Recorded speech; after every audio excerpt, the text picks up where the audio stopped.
ನಾಮಪತ್ರ ಸಲ್ಲಿಕೆ ವೇಳೆ ಸುಳ್ಳು ಆಸ್ತಿಯನ್ನ ಘೋಷಿಸಿದಂತ ಆರೋಪ ಇವರ ಮೇಲೆ ಇದ್ದಿತ್ತು.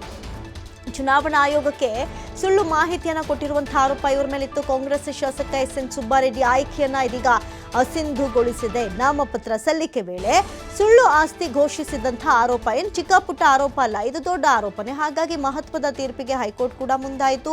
ಅದರಲ್ಲೂ ಕೂಡ ಇಲ್ಲಿ ಗಮನಿಸೋದಾದ್ರೆ ತಕರಾರು ಅರ್ಜಿಯನ್ನ ಸಲ್ಲಿಸಿರ್ತಾರೆ ಬಿಜೆಪಿ ಅಭ್ಯರ್ಥಿ ಸಿ ಮುನಿರಾಜು. ಬಿಜೆಪಿಯ ಪರಾಜಿತ ಅಭ್ಯರ್ಥಿ ಸಿ ಮುನಿರಾಜು ಅವರಿಂದ ಈ ಒಂದು ತಕರಾರು ಅರ್ಜಿಯನ್ನ ಕೂಡ ಸಲ್ಲಿಸಲಾಗಿರುತ್ತೆ. ಹಾಗಾಗಿ ನಾಮಪತ್ರ ಸಲ್ಲಿಕೆ ವೇಳೆ ಸುಳ್ಳು ಆಸ್ತಿ ಘೋಷಿಸಿದಂತಹ ಆರೋಪ ವ್ಯಕ್ತವಾಯಿತು. ಚುನಾವಣಾ ಆಯೋಗಕ್ಕೆ ಸುಳ್ಳು ಮಾಹಿತಿಯನ್ನ ನೀಡಿದಂತಹ ಅತಿ ದೊಡ್ಡ ಗಂಭೀರ ಸ್ವರೂಪದ ಆರೋಪವಾಗಿತ್ತು.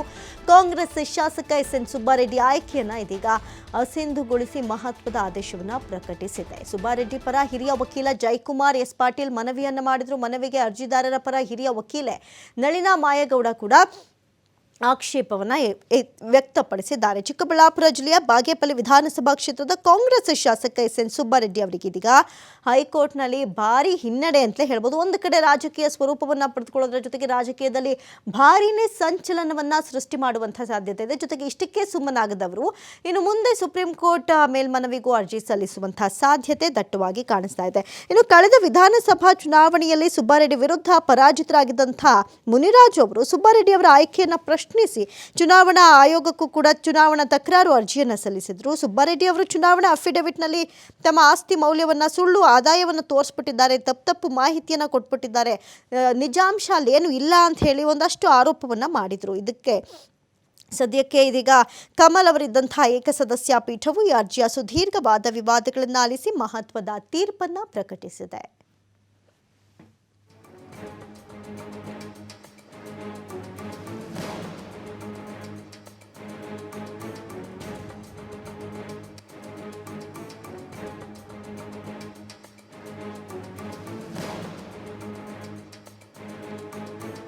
ಇನ್ನು 2024 ನವೆಂಬರ್ 24ರಂದು ಸುಬ್ಬಾರೆಡ್ಡಿ ಅರ್ಜಿಯನ್ನ ವಜಾ ಮಾಡಲಾಗಿತ್ತು. ತಕರಾರು ಅರ್ಜಿ ವಜಾಗೊಳಿಸಬೇಕು ಅಂತ ಕೋರಿದ್ರು ಸುಬ್ಬಾರೆಡ್ಡಿ.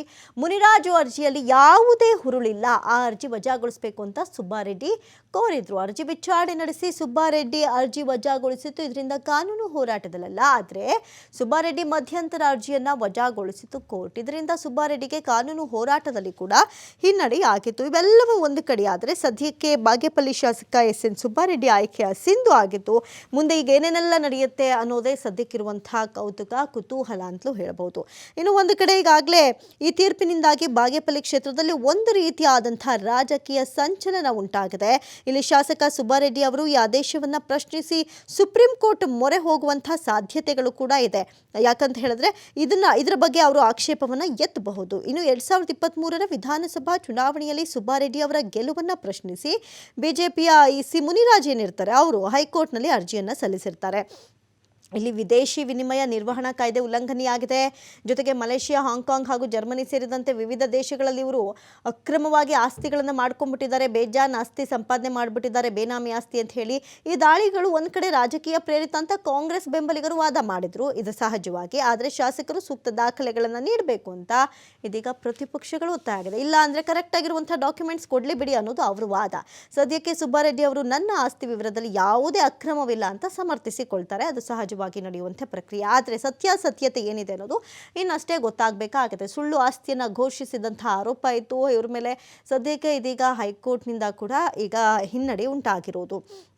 ಅವರ ಚುನಾವಣಾ ಆಯ್ಕೆಯನ್ನು ಪ್ರಶ್ನಿಸಿ ಹೆಂಗಪ್ಪ ಇವರು ಆಯ್ಕೆ ಆಗ್ಬಿಟ್ರು ಅಂತ ಹೇಳಿ ಪ್ರಶ್ನೆ ಮಾಡಿ ಸದ್ಯಕ್ಕೆ ಸಲ್ಲಿಸಿದಂಥ ಅರ್ಜಿಯ ವಿಚಾರಣೆ ನಡೆಸಿದಂಥ ನ್ಯಾಯಾಲಯ ಅವರ ಆಯ್ಕೆಯನ್ನು ಅಸಿಂಧು ಅಂತ ಘೋಷಿಸಿ ಇದೀಗ ಆದೇಶವನ್ನು ಹೊರಡಿಸಿದೆ. ಇದು ಒಂದು ಕಡೆ ಅವರ ಬೆಂಬಲಿಗರಿಗೆ, ಕಾರ್ಯಕರ್ತರಿಗೆ ಸಹಜವಾಗಿ ಆತಂಕ ಅಂತಲೇ ಹೇಳ್ಬೋದು. ಆದರೆ ಮುಂದೇನಾಗುತ್ತೆ ಅನ್ನೋದು ಸದ್ಯಕ್ಕಿರುವಂಥ ಪ್ರಶ್ನೆ. ಇನ್ನು ಕಳೆದ ವಿಧಾನಸಭಾ ಚುನಾವಣೆಯಲ್ಲಿ ಎಸ್.ಎನ್. ಸುಬ್ಬಾರೆಡ್ಡಿ ವಿರುದ್ಧ ಪರಾಜಿತರಾಗಿದ್ದಂಥ ಬಿಜೆಪಿ ಅಭ್ಯರ್ಥಿ ಸಿ ಮುನಿರಾಜು ಅವರು ಸುಬ್ಬಾರೆಡ್ಡಿ ಅವರ ಆಯ್ಕೆ ಹೇಗಾಯಿತು ಅನ್ನುವಂಥದ್ದನ್ನು ಪ್ರಶ್ನಿಸಿ, ಜೊತೆಗೆ ಅವರು ಈ ರೀತಿಯಾದಂತಹ ಮಹತ್ವದ ಸುಳ್ಳು ಸಾಕ್ಷಿಗಳನ್ನು ಕೊಟ್ಬಿಟ್ಟಿದ್ದಾರೆ, ಸುಳ್ಳು ದಾಖಲೆಗಳನ್ನು ಕೊಟ್ಬಿಟ್ಟಿದ್ದಾರೆ, ಸತ್ಯ ಬೇರೆನೇ ಇದೆ, ಬೇಜಾನ್ ಆಸ್ತಿ ಮಾಡ್ಕೊಂಡಿದ್ದಾರೆ, ಅವೆಲ್ಲ ದೇಶ ವಿದೇಶಗಳಲ್ಲಿದೆ, ಆದರೆ ಇಲ್ಲಿ ಕೊಟ್ಟಿರುವಂಥದ್ದು ಚುನಾವಣಾ ಆಯೋಗಕ್ಕೆ ತಪ್ಪು ಮಾಹಿತಿ ಅಂತ ಹೇಳಿ ಒಂದಷ್ಟು ಪ್ರಶ್ನೆಗಳನ್ನು ಚಕಾರವನ್ನು ಎತ್ತುತ್ತಾರೆ.